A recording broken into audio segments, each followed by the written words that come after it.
Усім привіт! Ви на каналі Double Top, з вами я, Віктор, і ви дивитесь вже 8-й випуск Weekly Snapshot by Double Top. Коротка вижимка з того, що було, що буде, що не можна пропускати і чого б краще не ставалося. В цьому випуску ви дізнаєтесь, чому такий хайп навколо Stars Arena, розлог, DOT, взлам Galaxy, Under Radar активність та багато іншого. До речі, відео створене на базі нашого щотижневого криптожурналу від Double Top. Посилання в описі. Обов'язково переходимо, читаємо та підписуємось. Ну і звичайно, перед початком відео я хочу вам нагадати: не забувайте ставити лайки, писати коментарі та натиснути дзвіночок, щоб не пропустити вихід нових відео. Тож, поїхали!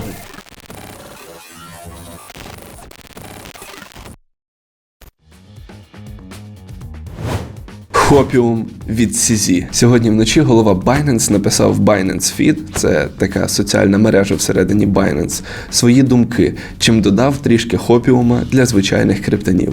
Ціна біткоїну не подвоїться за одну ніч відразу після халвінгу, але через рік курс біткоїну досягне нових all-time хаїв. Це мій досвід, заснований на останніх 3 халвінгах. Що ж, цікава думка, а як ви вважаєте, яка буде ціна за один біткоін через рік після халвінгу? Пишіть в коментарях. Хайп навколо Stars Arena. Минулого тижня вся увага дегенів була зосереджена навколо форку FriendTech на блокчейні Avalanche Stars Arena. У найкоротші терміни проект залучив TVL у розмірі $3 мільйони, потроїв кількість транзакцій на всьому блокчейні і залучився підтримкою багатьох відомих особистостей, зокрема кортіми Avalanche. Арена здавалася найбільшим, швидко зростаючим та багатообіцяючим форком FriendTech, доки не стався експлойт на $2000. А потім був ще один експлойт трішки побільше. Унаслідок останнього злому було вкрадено близько 260 тисяч токенів Avalanche. Це приблизно $2,9 мільйони. Жесть, насправді трішки побільше. Спочатку на 2000, а потім на $3 мільйони. Наразі проект займається питаннями безпеки і повідомляє про залучення коштів і повне відшкодування втрат користувачів. Але відмити репутацію здається неможливим після такої низки невдач. Тож, ідемо далі. Розлог токенів DOT на $450 мільйонів. 24 жовтня розпочнуться розлоки на суму 113 мільйонів токенів DOT. Це десь приблизно $450 мільйонів, які були зібрані проектами в далекому 2021 році. Метрики блокчейну перебувають в жалюгідному стані, що додає ще більше песимізму з приводу ціни токена після розблокування. Кількість активних адрес приблизно 3,5 тисячі на день. TVL усіх членів сумарно $116 мільйонів. Водночас Moonbeam, Manta і Astra заявили, що збираються розвивати свої блокчейни на ефірі або ж обговорюють повний перехід. Кількість транзакцій на день в середньому не перевищує 8 тисяч. Також зовсім недавно Гнат записував відео з повним розбором Polkadot. Рекомендую до перегляду. Galaxy взламано. Популярний серед дропхантерів вебсайт Galaxy було взламано 6 жовтня. Зловмисник видав себе за члена команди Galaxy, отримавши доступ до доменного аккаунта команди через провайдера Dinabot. Було встановлено пересилання на фейковий сайт, що призвело до збитків серед користувачів на суму близько $270 тисяч. На даний момент вебсайт повністю відновлено, а команда продовжує працювати над підвищенням безпеки. Galaxy працюють над планом повернення коштів і забезпечують підтримку усіх постраждалих. Важливо, якщо ви все ще бачите фішинговий сайт при переході на Galaxy, радимо переглянути наш пост в Телеграмі. Там є інструкція по відновленню. Лінк в описі. Цей інцидент нам ще раз нагадує, що потрібно постійно звертати велику увагу на власну безпеку. Побачимо, які будуть наступні кроки Galaxy, а ми йдемо далі. Нагадаю, що цей випуск підготовлено на базі нашого щотижневого криптожурналу від Double Top.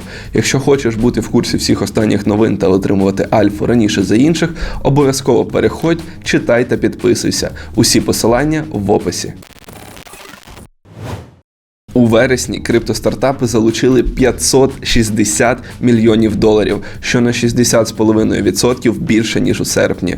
Отже, топ категорії інвестування Blockchain Services – $142 мільйони, GameFi – $119 мільйонів, Blockchain Infrastructure – $71 мільйон. А ось минулого тижня було проведено 16 раундів фінансування, в результаті яких було зібрано $65 мільйонів. Проекти, яким варто приділити увагу, це Blackbird та Ostium. Ті – це протокол, який дозволяє розробникам отримувати винагороду за внесок у програмне забезпечення. Засновник Ті є творцем Homebrew, менеджера так званих пакетів для macOS та Linux. Залучили $8 мільйонів у сід-раунді, який очолив Binance Labs. На початку 2024 року планують запустити нагороджуваний тестнет як для розробників, так і для користувачів.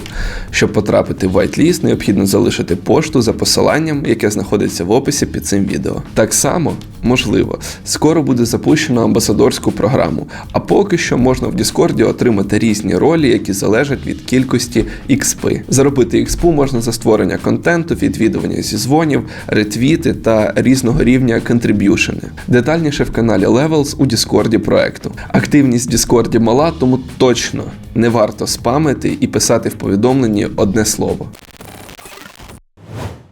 На Megogo вийшла наступна серія нового підкасту «Криптонезалежні» від Binance та Megogo, гостем якої став кофаундер та SEO DoubleTop Антон Дзюба. В випуску розібрали альтернативні види заробітку, лаунчпад, лаунчпул і так далі, навіщо футбольним командам свій токен та багато іншого.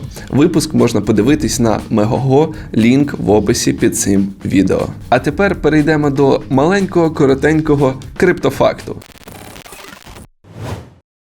А чи знаєте ви, скільки у світі існує криптовалют?